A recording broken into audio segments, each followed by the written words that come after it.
So, good morning, students. In last lecture, we have discussed why we need loops, right? In order to avoid the repetition of the code, we use the looping concept, right? Then we have three types of loops: for loop, while loop, and then do while loop, right? This is the syntax for loop, right? For in bracket, we do the initialization, then we write the condition, right? Then we write the condition, and then the last part is updation, right? And then there is two semicolons in between, okay? And then we write the code here inside the curly braces, right? So here the updation, it can be increment or it can be decrement, right? Suppose I want to display 1 to 10 numbers, right? If I'm not using loop, in that case, I supposed to write the printf for 10 times. Okay.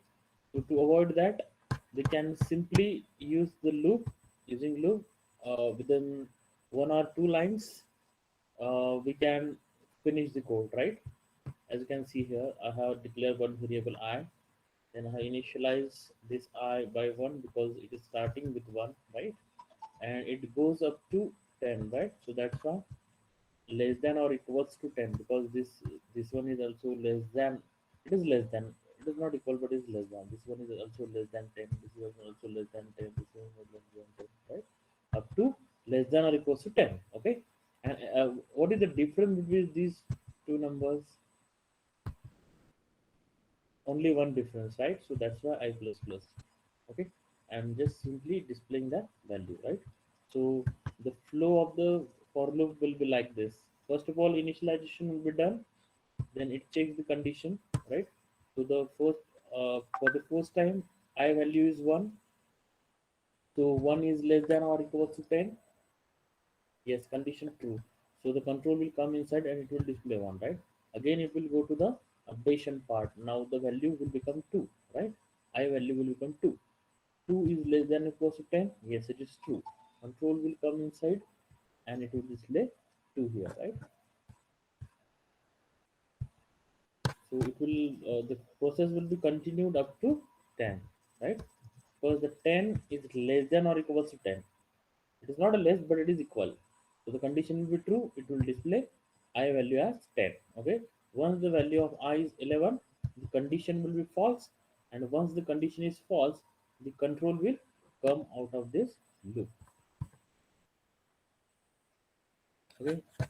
Just for modification in the loop, we have changed our condition. I want to display from 1 to 1000, so the initialization will be like this. Then this is the condition. The loop will goes up to 1000, and there will be a difference of 1. That's why I plus plus. And then simply I will display the value of I here, right?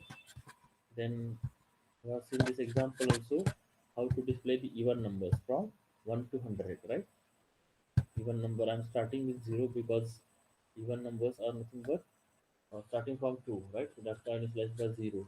Okay. So it will display 0 for the first time. Next time 0 plus 2 will come 2. Okay, the condition will be true. Okay, and this process will be continued. And if you want to display the odd number, simply you have to start with 1. Okay, plus 2 will be 3, and so on. Hello sir. Yes, हाँ sir, एक बार फिर से बताना, मैं अभी join हुआ। क्या बताना है? सर मतलब आपने स्टार्ट क्या किया अभी? आज क्या स्टार्ट किया पढ़ाने को? मैं आपके एक एक जन के लिए मैं रिपीट नहीं कर सकता हूँ, सॉरी। आपने लेट क्यों ज्वाइन किया?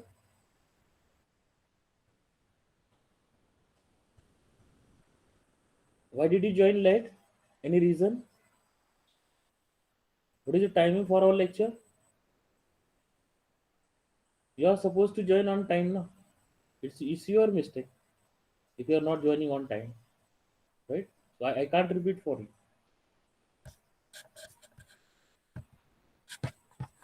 Okay. Then if you want to take the dynamic input, then simply you can take that input through scanf function. Okay. So this is the printf just to uh, give some message to the user that you have to enter the value for n.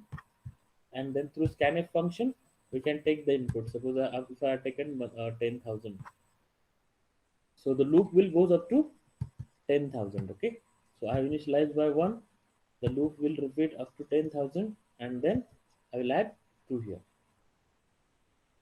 Okay, so I'm just displaying here the odd numbers, right? Because I have initialized by 1 and plus 2, so it will display the odd numbers up to 10,000. That's it. Okay, but you have to remember some few points here. It's a few important points, like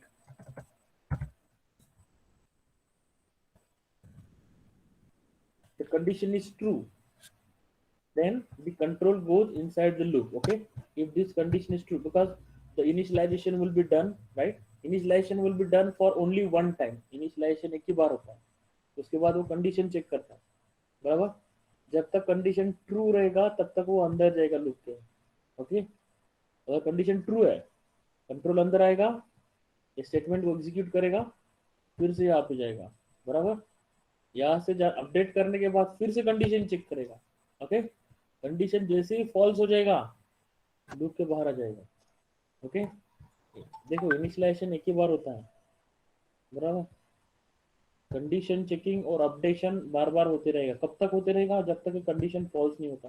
condition जैसे ही false हो जाता है loop के बाहर आ जाएगा control.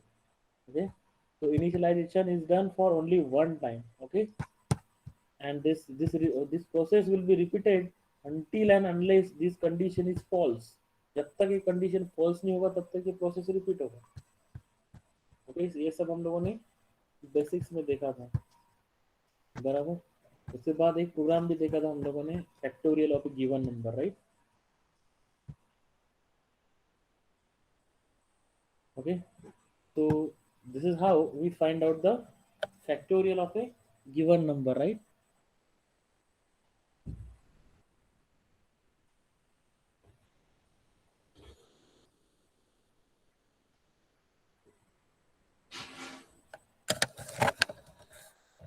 Okay, you know how we find the factorial, right? Suppose I want to find out the factorial for 5, right?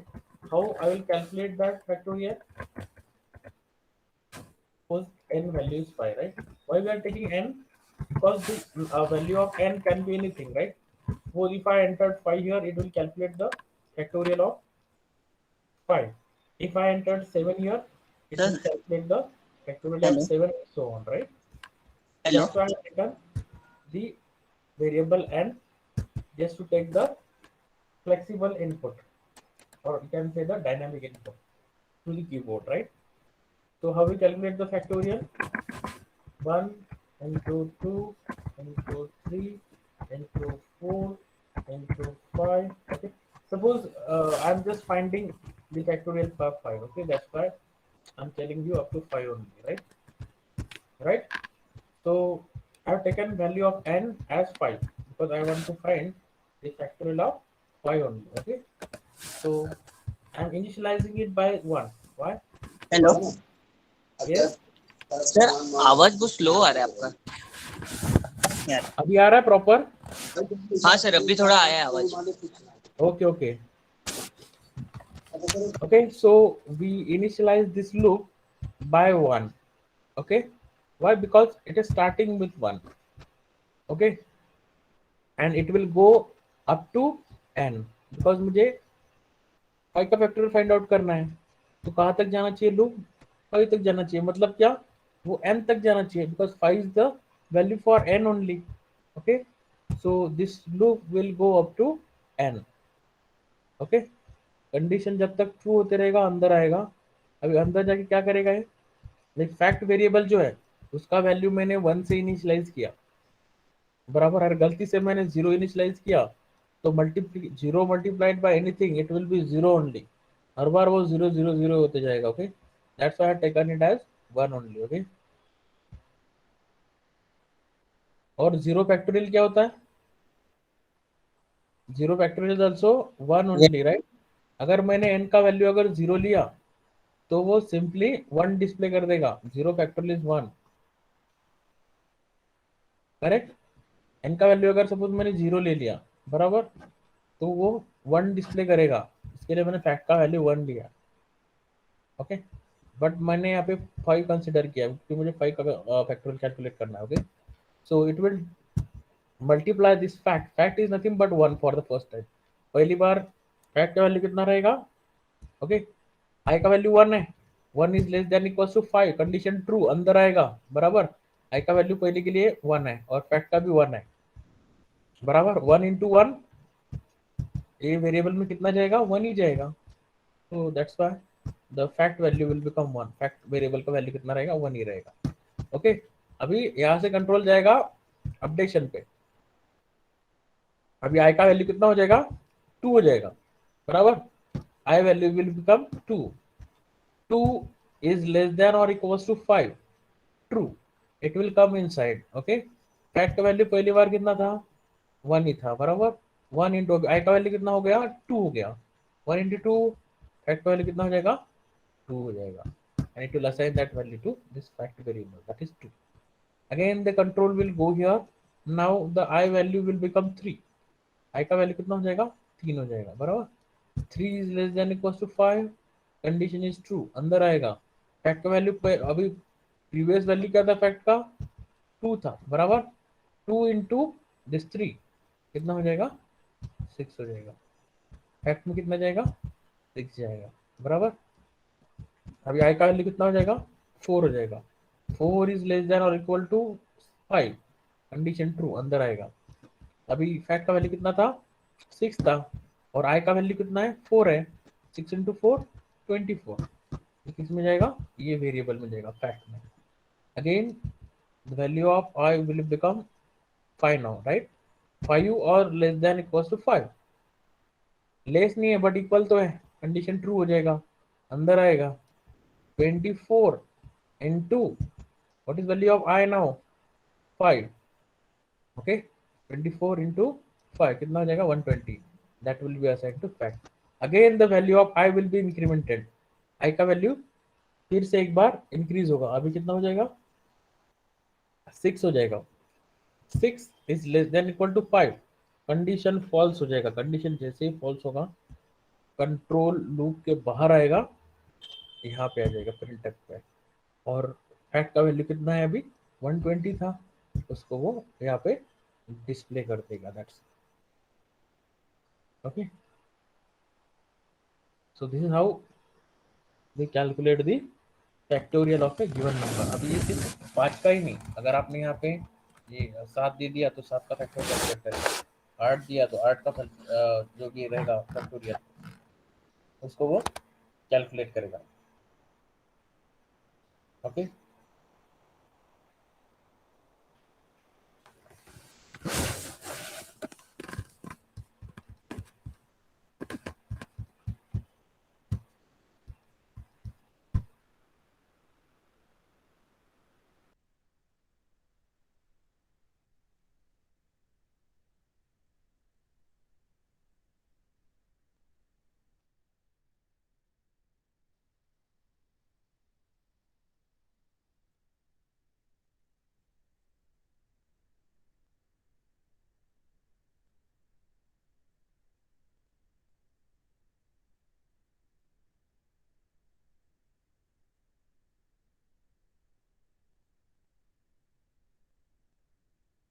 implementation. I will try to execute this program.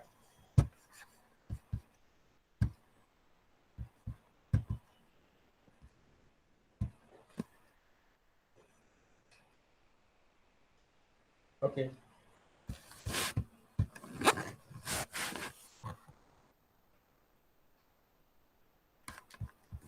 Okay, so simply I will close this window, then close all. Okay, I will create a new file new, and then file, save as. Okay. This is my factorial program, so that's why fact dot can be any name. Okay, as per your convenience. Okay, click on OK. We start with header file. Hash include stdio.h. This is the second header file. Hash include ponio dot h, right? What is the entry point for our program? What is the entry point? Program execution start with the function void main function. Void main is mandatory. Void main is the user defined function. It is the entry point for your program. Remember, this user defined function. It is what? User defined function. So don't use semicolon over here. Okay. Once you enter the main function, what is the first step? We declare the variable, right? How many variables are required? एक तो आई लगेगा बराबर, जो भी counter variable रहेगा हमारे loop का, बराबर। उसके बाद में एन लगेगा। एन किसके लिए? कि कौन से नंबर का मुझे फैक्टोरियल फाइंड आउट करना है, इसके लिए मैंने एन वेरिएबल डिक्लेयर किया, बराबर। उसके बाद मैंने फैक्ट वेरिएबल लिया है, जिसको मैंने इनिशियलाइज किया 1 से। क्यों? क्योंकि अगर मैंने फैक्ट इनटू आई किया तो वो 0 मल्टीप्लाइड बाय एनीथिंग, तो वो हर बार 0 होते जाएगा, वो एक प्रॉब्लम है। और सेकंड प्रॉब्लम, अगर मैंने 0 का फैक्टोरियल का फाइंड आउट करने की कोशिश किया तो वो भी प्रॉब्लमेटिक हो जाएगा। That's why, because the 0 factorial is 1, that's why I initialise fact as 1, right? So once you write the variable declaration, the next step is what? You need to write what? CLR SCR function. You have to write what? CLR SCR function, right? Then you have to tell to the end user through printf that you have to enter the value for n. N is nothing but the number for which I am going to find out the factorial. Okay, n क्या है? जो number रहेगा जिसका factorial मुझे find out करना है, बराबर। तो उसके बाद मैं इनपुट लूंगा स्कैनर से परसेंट डी, तो मुझे n के लिए इनपुट लेना है। सो अच्छा n.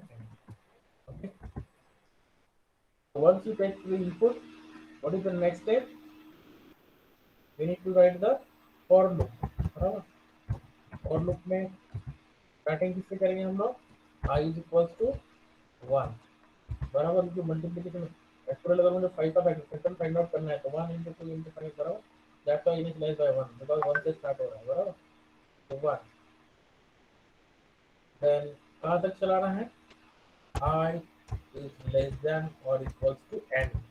n का वैल्यू जो भी रहेगा उसका फैक्टर लोग कैलकुलेट करेगा, तो n तक करना चाहिए, तो बराबर। और डिफरेंस कितने का है? n प्लस 1 का ही डिफरेंस, बराबर। तो मल्टीप्लिकेशन जब करेगा तो 1 का ही डिफरेंस था वहां पे। So what we have to write here? We have to write what? Fact is equals to fact into I। मतलब क्या? फैक्ट का जो भी वैल्यू रहेगा वो मल्टीप्लाई करेगा I से, और इसका जो भी रिजल्ट है वो फैक्ट में जाएगा। ऐसे तो कैलकुलेट करते हैं हम लोग फैक्टोरियल, बराबर। उसके बाद जो भी रिजल्ट आएगा, कंबाइंड रिजल्ट, उसको मैं डिस्प्ले करूंगा इन टेक्स्ट से, बराबर। Factorial equals to percent D कमा फैक्ट, बिकॉज जो भी रिजल्ट आएगा वो फैक्ट वेरिएबल में जाएगा, तो फैक्ट का वैल्यू मुझे यहाँ पे डिस्प्ले करना पड़ेगा, बराबर। तो ये लूप को यहाँ पे ओपन किया था, यहाँ पे क्लोज कर दिया, बराबर। और ये void main फंक्शन यहाँ से स्टार्ट हो गया था, तो यहाँ पे मैंने क्लोज कर दिया, बराबर। लास्ट स्टेप क्या था? 8ch output window. n का वैल्यू देना पड़ेगा। सपोज मैंने दे दिया 5, तो फैक्टोरियल इज 120, बराबर। अभी मैं n का वैल्यू कुछ भी दे सकता हूँ। अगर सपोज मैंने 8 दे दिया तो 8 का फैक्टोरियल इसमें कैलकुलेट करना चाहिए,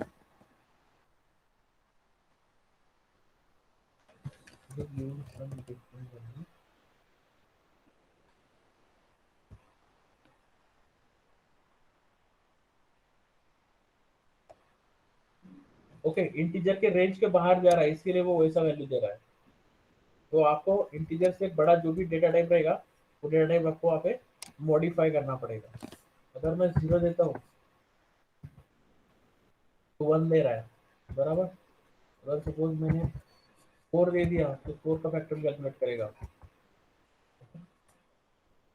अगर मैं 3 दिया तो 3 का फैक्टोरियल वो कैलकुलेट करेगा, दैट इज 6। ओके, अभी देखो, अगर मैंने जो फॉर लूप में ओपनिंग और क्लोजिंग करली ब्रेसेस दिए यहाँ पे, अगर मैंने उसको हटा दिया तो तब हो, अगर मैंने उनको हटा दिया तो क्या होगा, उसको देखना है। n का वैल्यू से मैंने 5 दिया, still I am getting the output. अब मतलब क्या हुआ, अगर आपको फॉर लूप में अगर एक ही स्टेटमेंट है, आपके फॉर लूप के अंदर अगर एक ही स्टेटमेंट लिखना है, तो ओपनिंग और क्लोजिंग करली ब्रेसेस आपने नहीं भी दिए तो भी चलेगा, दिया तो भी चलेगा, नहीं दिया तो भी चलेगा, both are valid. Okay, but अगर आपको फॉर लूप में एक से ज्यादा स्टेटमेंट लिखने हैं, सपोज 2 स्टेटमेंट भी अगर मुझे लिखने हैं, तो मुझे यहाँ पे ओपनिंग और क्लोजिंग करली ब्रेस देना पड़ेगा। कब, एक से ज्यादा जब भी स्टेटमेंट रहेंगे, सपोज मुझे यहाँ पे कुछ तो भी लिखना है, प्रिंट टाइप लिखना है, या फिर कुछ तो भी लिखना है, suppose so and so logic मैंने यहाँ पे लिखा। अगर 2 स्टेटमेंट, अब कितने स्टेटमेंट हो गए फॉर लूप में, ये पहला और ये दूसरे वाला बराबर 2 हो गए, तो मुझे ओपनिंग और क्लोजिंग करली ब्रेस देना ही पड़ेगा। बट अगर मेरे फॉर लूप में एक ही स्टेटमेंट है, तो आपने ओपनिंग और क्लोजिंग करली ब्रेसेस दिया तो भी चलेगा, नहीं दिया तो भी चलेगा। Still I am getting my output. मैंने 5 दिया, 120 आउटपुट दे दिया।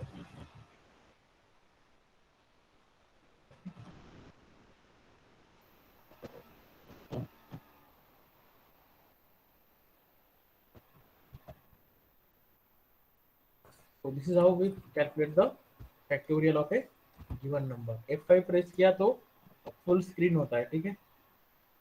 ये जो ब्लू विंडो है ना, आपको फुल स्क्रीन में अगर करना है तो F5 प्रेस करना है।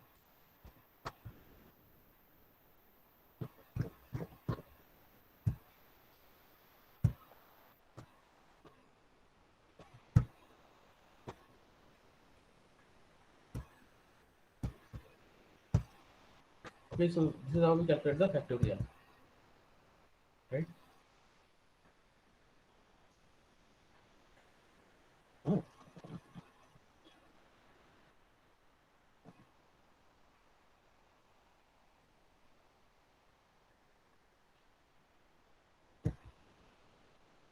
This is now the Fibonacci series. Okay, you might have heard about the Fibonacci series, right? Yes or no? What is Fibonacci series? Any guesses?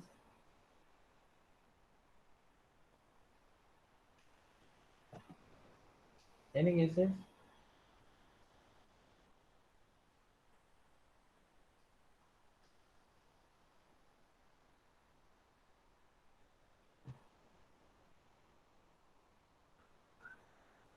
What is Fibonacci series?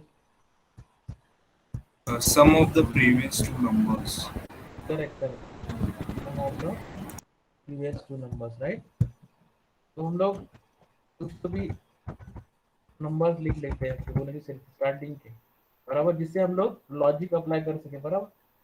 तो Fibonacci series कहाँ से start होगा,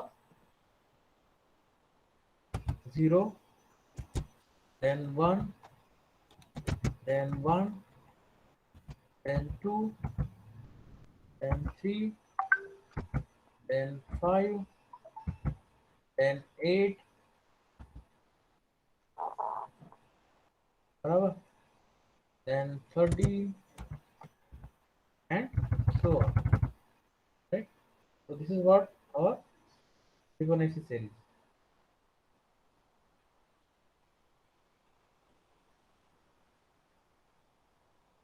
Okay, so how to apply logic to display this Fibonacci series?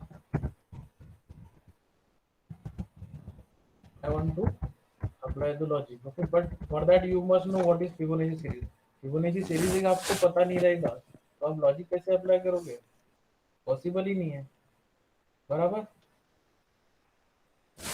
Okay, तो starting में मैंने header file लिखे यहाँ पे, बराबर, main function which is the entry point for my program, बराबर। once you entered the main function you need to declare the variables, okay। अभी इसमें लॉजिक कैसे लगेगा वो आपको देखना है, ओके। यहाँ पे लॉजिक कैसे लगाना है वो आपको देखना है। अभी लॉजिक कैसे लगाओगे, देखो पहला नंबर जो है वो 0 है, बराबर, and the second number is 1, बराबर। ये नंबर तो फिक्स है, पहले वाला 0 है और दूसरे वाला 1 है, बराबर। बट उसके बाद हम लोगों को कुछ लॉजिक मिलेगा, कुछ सीक्वेंस, उसके बाद सीक्वेंस है, एक्चुअली सीक्वेंस ऑफ नंबर है। वो सीक्वेंस क्या है, वो सीक्वेंस ऐसा है कि इसको मैं ऐड करूंगा इसके साथ तो मुझे नेक्स्ट नंबर मिलेगा। अगर करंट नंबर को अगर प्रीवियस नंबर के साथ मैं ऐड करूंगा तो मुझे नेक्स्ट नंबर मिलेगा। करंट नंबर को अगर प्रीवियस नंबर के साथ मैं ऐड करूंगा तो मुझे नेक्स्ट नंबर मिलेगा। अगर करंट नंबर को अगर प्रीवियस नंबर के साथ ऐड करूंगा तो मुझे नेक्स्ट नंबर मिलेगा। करंट नंबर को अगर मैं प्रीवियस के साथ ऐड करूंगा तो मुझे नेक्स्ट नंबर मिलेगा, एंड सो ऑन, बराबर। बट वो सीक्वेंस कहाँ से मिल रहा है, सीक्वेंस मुझे इसके बाद मिल रहा है, इसके बाद, बराबर। तो मैं क्या करूंगा, मैं इसको 2 टास्क में डिवाइड करूंगा। पहले मैं 0 और 1 को सिंपली डिस्प्ले कर लेता हूँ, 0 और 1 को प्रिंटफ से मैं सिंपली डिस्प्ले कर लेता हूँ। फिर इसमें सीक्वेंस मिल रहा है, सीक्वेंस मिल रहा है मतलब क्या, जहाँ पे भी सीक्वेंस मिलेगा हम लोग क्या यूज करते हैं सीक्वेंस के लिए, वी यूज व्हाट, लूप। जहाँ पे भी हम लोगों को सीक्वेंस मिलता है वहां पे हम लोग लूप यूज करते हैं, सिंपल, बराबर। तो मैंने क्या किया, शुरू में 0 है तो a का वैल्यू मैंने 0 से इनिशियलाइज किया, बराबर। और उसके बाद क्या है, b का वैल्यू 1 है, बराबर। क्योंकि इन दोनों का मैं जब एडिशन करूंगा 0 + 1 तभी मुझे ये नंबर मिलेगा। इसके लिए मैंने a को 0 से इनिशियलाइज किया और b को मैंने 1 से इनिशियलाइज किया, ओके। और उसके बाद n जो है, n मतलब क्या रहेगा, कितने नंबर तक आपको ये फिबोनाची सीरीज को डिस्प्ले करना है, ओके। कौन से नंबर तक आपको फिबोनाची सीरीज को डिस्प्ले करना है, बराबर। अभी कौन से नंबर मतलब क्या, कितने टर्म्स, ओके, कितने टर्म्स तो आपको, here the value of n is nothing but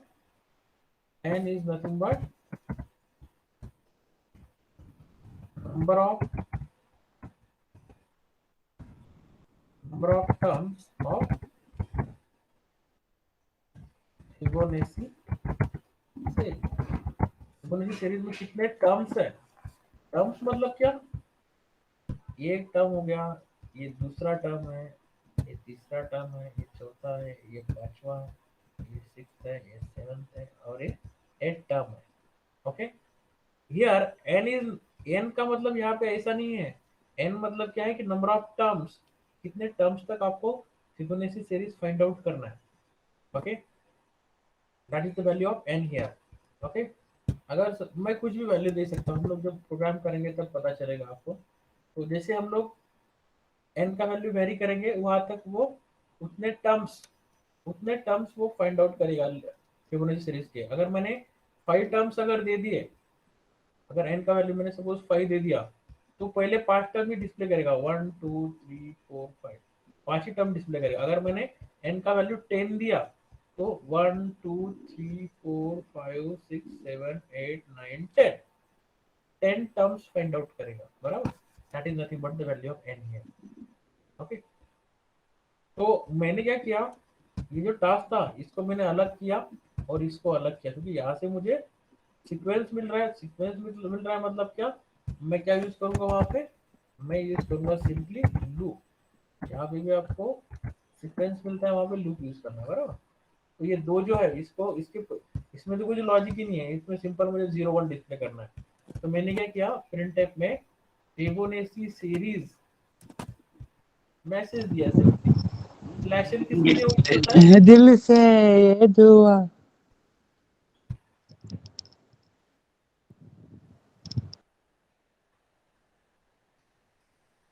Who is singing the song?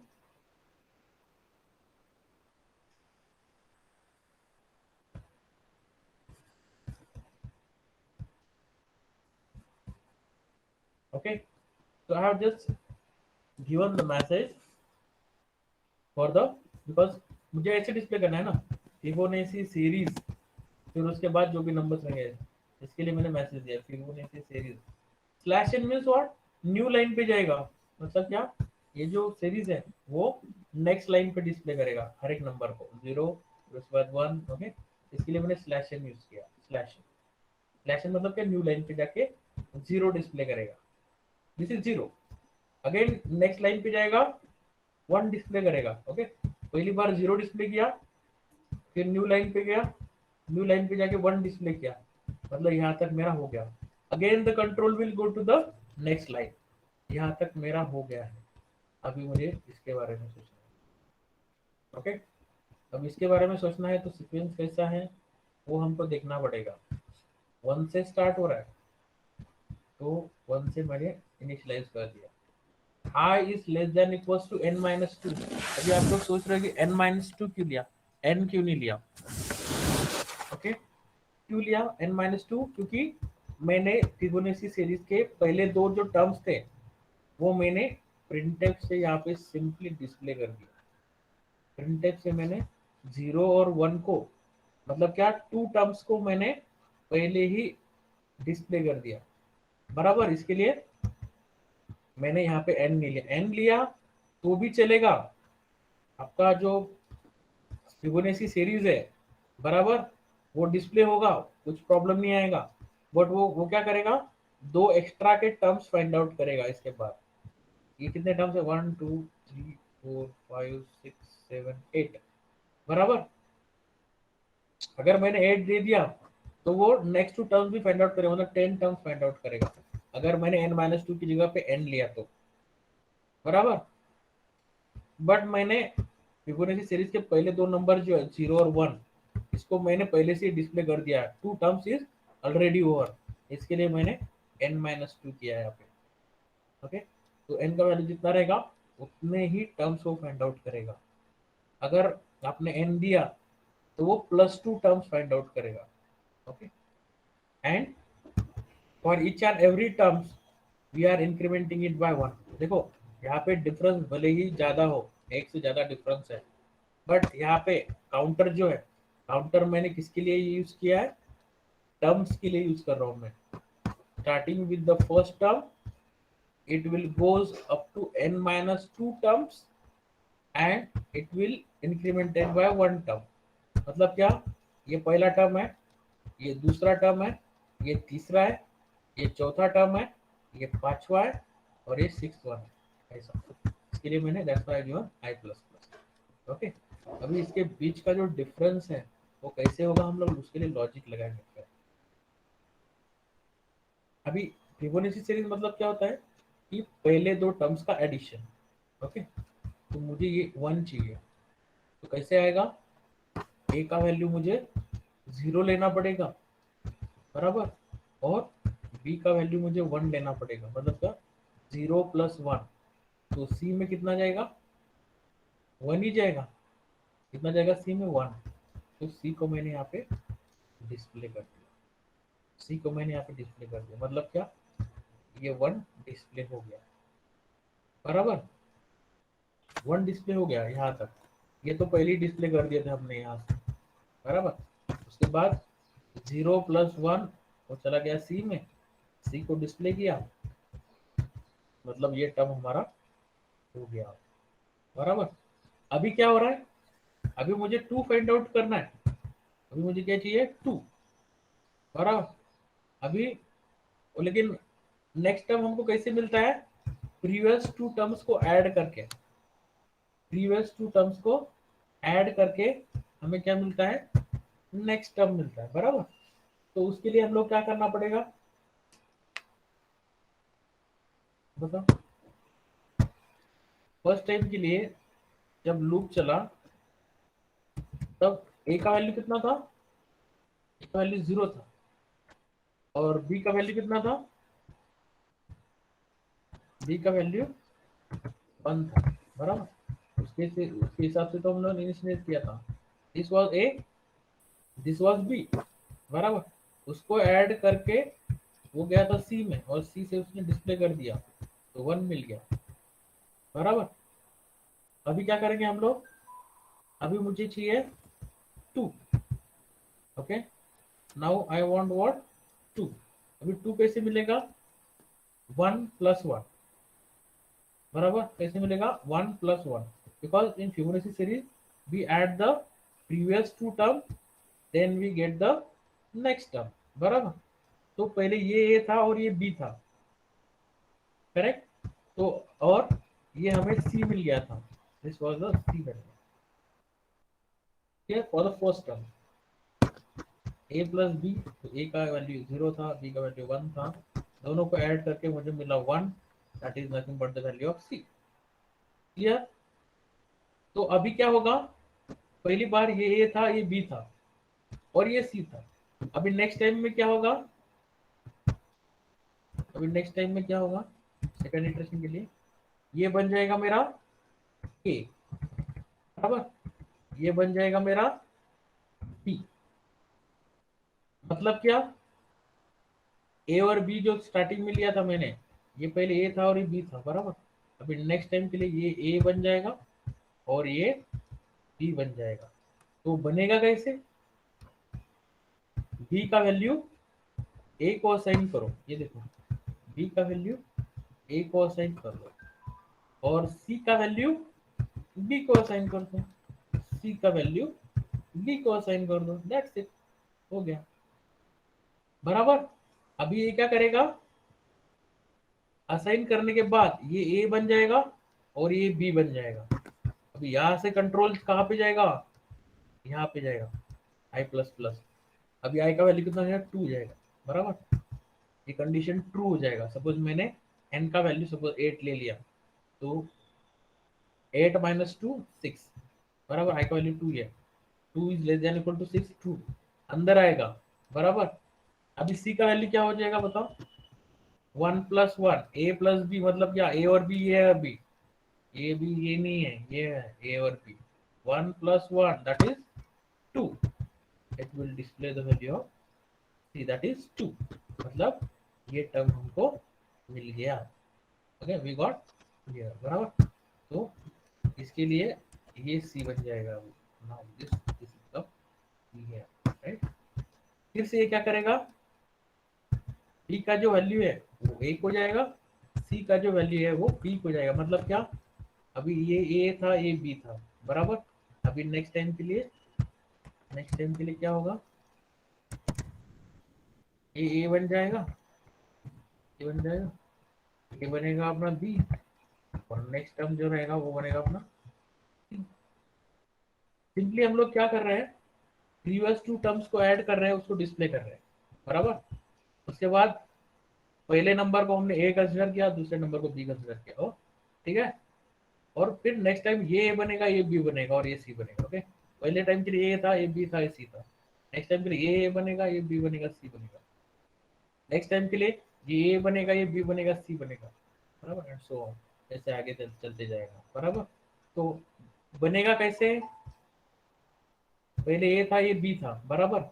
इसको मुझे ए करना है, इसको बी करना है, और इसको सी करना है।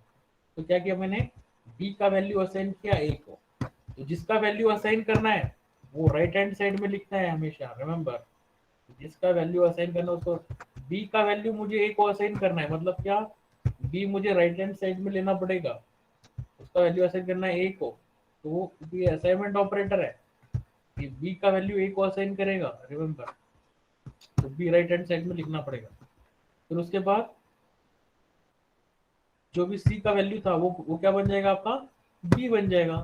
तो सी का वैल्यू मैंने असाइन किया बी को, सी को राइट हैंड साइड में ही लिखो, remember, because this is assignment operator. C का वैल्यू जाएगा बी को, और ये प्रोसेस रिपीट होते जाएगा हर बार। पहली बार ए था, बी था, सी था, फिर नेक्स्ट टाइम ये ए बन जाएगा, बी बन जाएगा, सी बन जाएगा। नेक्स्ट टाइम ये ए बन जाएगा, बी बन जाएगा, सी बन जाएगा। नेक्स्ट टाइम ये ए बन जाएगा, बी बन जाएगा, सी, एंड सो ऑन। अभी हम लोग ये प्रोग्राम का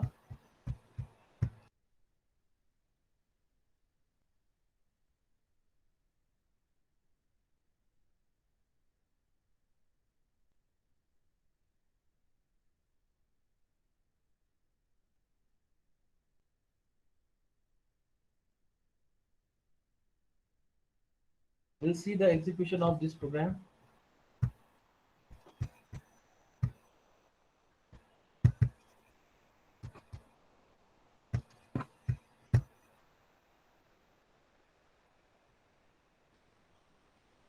ओके, मैं इसको क्लोज करता हूँ, ठीक है, विंडोज क्लोज। देखिए प्रोग्राम था इसलिए मैंने क्लोज किया। अगर एक से ज्यादा विंडो है तो हम लोग क्या करेंगे, विंडोज क्लोज ऑफ। ओके, तो फाइल न्यू, अभी इसको सी से मुझे सेव करना है। फाइल सेव एज, अभी इसका नाम क्या है, फिबोनाची सीरीज है, इसके लिए मैं इसको फिबो नाम देता हूँ, फिबो डॉट सी सीरीज है इसके लिए, fibo dot C, right. How we start our programme,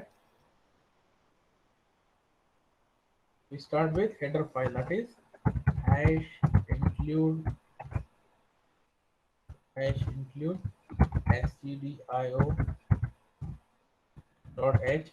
What is the next header file, hash include onion dot h, right. What is the entry point, what is the entry point for our program, that is void main function.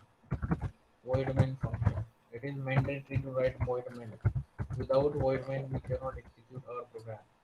Once you entered the void main function, what is the next step, we declare the variables, right. कितने variables लगेंगे, current term के लिए a लगेगा, उसको हम लोग initialise करेंगे 0 से, क्यों किया आपको पता है, राइट। b को इनिशियलाइज किया 1 से, राइट, क्योंकि ये हमारे पहले दो टर्म्स है फिबोनाची सीरीज के बराबर। फिबोनाची सीरीज का जो करंट टर्म वो कैसे मिलता है, प्रीवियस टू टर्म्स को ऐड करके मिलता है, बराबर। इसके लिए मैंने a का वैल्यू 0 दिया और b का वैल्यू 1 दिया। उसके बाद a प्लस b करूंगा और उसको स्टोर करूंगा मैं c में, और एक वेरिएबल लगेगा c। i वेरिएबल लगेगा लूप के लिए, लूप का जो काउंटर वेरिएबल रहता है वो मैंने i ले लिया, राइट। उसके बाद n रहेगा, n मतलब क्या, कि कितने टर्म्स मुझे फाइंड आउट करने हैं फिबोनाची सीरीज के, that is nothing but the value for n। once you declare the variable, what is the next step, we write the clr function to clear the screen। Screen clear करने के लिए हम लोग clr use करते हैं, बराबर। उसके बाद मैं यूजर को पूछूंगा कि आपको कितने टर्म्स तक फाइंड आउट करना है Fibonacci series. Enter the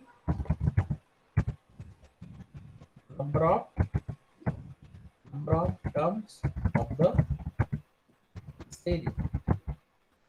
series के कितने टर्म्स हैं वो आपको फाइंड आउट करना है। के लिए हमने वेरिएबल कौन सा यूज किया है, n वेरिएबल यूज किया है। n मतलब क्या, number of terms in the Fibonacci series. Okay, उसके बाद मैंने फिबोनाची सीरीज को दो टास्क में डिवाइड किया था, पहले 0 1 डिस्प्ले किया था और बाद में सीक्वेंस था, तो उसके लिए मैंने लूप अप्लाई किया था, बराबर। तो मैं अभी सिंपली 0 और 1 को डिस्प्ले कर देता हूँ, प्रिंट है। पहले कुछ तो मैसेज देना पड़ेगा कि ये फिबोनाची सीरीज है, फिबोनाची सीरीज। उसके बाद अगर आपको सेम लाइन पे कंटिन्यू करना है तो स्लैश एन देने की जरूरत नहीं है, लेकिन अगर आपको न्यू लाइन पे डिस्प्ले करना है तो मैं क्या करूंगा, स्लैश एन दूंगा। स्लैश एन मतलब क्या, फिबोनाची सीरीज डिस्प्ले करेगा और कंट्रोल कहाँ पे जाएगा, न्यू लाइन पे जाएगा, बराबर। न्यू लाइन पे जाके मुझे डिस्प्ले करना है 0, अगेन न्यू लाइन पे जाके मुझे 1 डिस्प्ले करना है, ठीक है। Again the control should go to the new line. मतलब क्या, 0 डिस्प्ले करेगा, न्यू लाइन पे जाके 1 डिस्प्ले करेगा, again the control will go to the new line. 0 1 हो गया, बराबर। उसके बाद जो भी सीक्वेंस हमको मिला था 1 2 3 5 8 एंड सो ऑन, उसके लिए मैं अभी लूप लगाऊंगा, क्योंकि सीक्वेंस जहाँ पे भी रहता है हम लोग क्या करते हैं, लूप अप्लाई करते हैं, बराबर। और वो स्टार्ट हो रहा है 1 से। 1 मतलब क्या, first term of the series. कहाँ तक चलाना है, आई सेमीकोलन देना पड़ेगा, i is less than equals to n, -2 बराबर, क्योंकि 0 और 1 तो मैंने पहले डिस्प्ले कर दिया, 2 टर्म्स तो हो गए, इसलिए n-2। ओके, और नंबर ऑफ टर्म्स हमारे बढ़ते जाएंगे, first term, second term, third term, fourth term and so on, इसलिए i प्लस। बराबर, क्या करते हैं हम लोग यहाँ पे, लॉजिक क्या लगाते हैं, a और b स्टार्टिंग के नंबर है 0 + 1, इसको असाइन कर देंगे c को, c is equal to a plus B add होगा, वैल्यू किस में जाएगा, c में जाएगा, प्रिंट f जाएगा, बताओ, परसेंट d, इसका वैल्यू डिस्प्ले करना पड़ेगा हमको, c का value, we have to display the value of c here, because a plus b होगा और वैल्यू जाएगा c को, और c का वैल्यू यहाँ पे डिस्प्ले करना पड़ेगा। बराबर, उसके बाद हम लोग क्या करते हैं, a का b का जो वैल्यू है वो a को चला जाता है, मतलब क्या, जो फर्स्ट टाइम के लिए b था वो नेक्स्ट टाइम a बन जाएगा। बराबर, और जो फर्स्ट टाइम c था वो चला जाएगा d को, दैट्स इट। इनपुट यहाँ पे ओपन हो गया तब क्लोज हो गया, ये मेन फंक्शन यहाँ पे क्लोज ओपन होता है, यहाँ पे क्लोज हो गया, दैट्स इट। लूप के बाद हम लोग क्या यूज करेंगे, गेट ch फंक्शन। बराबर, अभी देखो यहाँ पे मैंने लूप के अंदर लिया है प्रिंट है, क्यों, क्योंकि मुझे सीरीज के टर्म्स मुझे डिस्प्ले करने हैं। फैक्टोरियल में हमने ऐसे नहीं किया था, पूरा फैक्टोरियल कैलकुलेट किया, फिर बाद में लूप के बाहर आने के बाद हमने सिंपली उसको डिस्प्ले किया था। बट फिबोनाची सीरीज में मुझे हर एक टर्म डिस्प्ले करना पड़ता है, तो इसके लिए मैंने लूप के अंदर ले लिया, राइट। अभी देखो, फॉर लूप में एक से ज्यादा स्टेटमेंट है, तो मुझे यहाँ पे ओपनिंग और क्लोजिंग करली ब्रेस देना ही पड़ेगा। अगर मैंने नहीं दिया तो लूप के अंदर बाय डिफॉल्ट सिर्फ एक ही स्टेटमेंट जाता है। अगर फॉर लूप के लिए आपने आपने अगर सपोज ओपनिंग और क्लोजिंग करली ब्रेस नहीं दिया, तो बाय डिफॉल्ट, अगर सपोज मैंने यहाँ पे ओपनिंग और क्लोजिंग में भूल गया, मतलब क्या, कंपाइलर क्या सोचेगा कि मुझे सिर्फ एक ही स्टेटमेंट लूप के अंदर लेना है। वो बाय डिफॉल्ट ऐसे ही सोचता है कि मेरे अंदर सिर्फ एक ही फॉर लूप के अंदर सिर्फ एक ही स्टेटमेंट रहेगा, बट मुझे एक ही स्टेटमेंट नहीं चाहिए फॉर लूप के अंदर, मुझे एक से ज्यादा चाहिए, इसलिए यहाँ पे ओपनिंग और क्लोजिंग करली ब्रेस देना कंपल्सरी है। Next check the execution.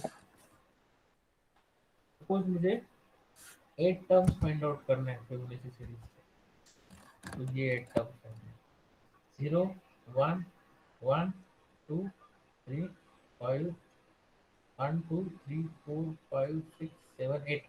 देखो 8 टर्म्स फाइंड आउट किए, ठीक है। आपका जो सपोज अगर आपको कंफ्यूजन लग रहा है n-2, तो मैंने n दिया तो भी चलेगा, देखो, और +2 टर्म्स फाइंड आउट करेगा, ठीक है।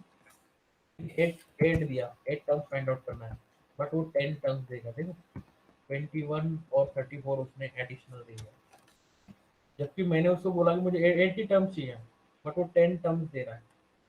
मतलब फिबोनाची सीरीज तो डिस्प्ले हो रहा है, उसका कोई प्रॉब्लम नहीं है, बट वो एक्स्ट्रा के 2 टर्म्स दे रहा है, इसलिए मैंने n-2 ले लिया था वहाँ पे। That is the problem. Okay,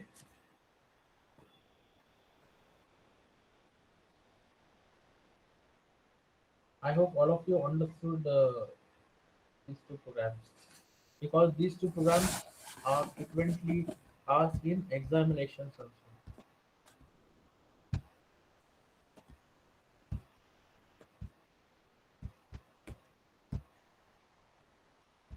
All of you understood these two programs?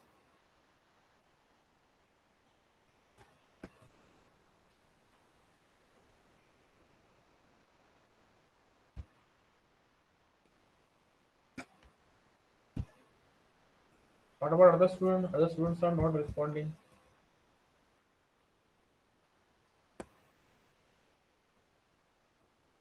Understood this program or not? These two Yes. programs are very important. Factorial and Fibonacci. So many times. Okay. I think the time is also all right. Please write your attendance in chat box. Starting with roll number 1. Sequence में लिखो, roll number 1 2 3 4, present sir. वहां पे chat box में लिखो।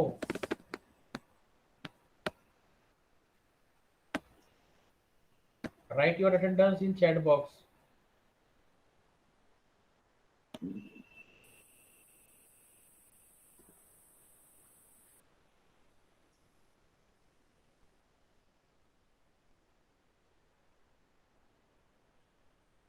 Write your attendance in chat box, all of you.